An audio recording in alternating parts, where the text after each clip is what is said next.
Jesus é a própria esperança que veio ao mundo. Ele é luz para aqueles que estão nas trevas. É Senhor e Salvador para aqueles que o aceitam. Ele é Emanuel, Deus conosco.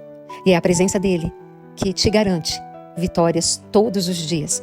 Porque em Jesus, eu e você somos mais que vencedores. Eu quero orar por você neste momento. Pai, obrigado a Deus, porque temos a convicção de que, estando em Jesus, estamos supridos, porque Ele é a fonte de toda necessidade que um homem possa ter na terra. Nós te damos graças neste momento e nos alegramos, porque entendemos que desde o nascimento até a ressurreição, temos na história de Jesus a nossa própria história. Ele veio para que você tivesse vida, e vida em abundância. Deus te abençoe, meu amado e minha amada.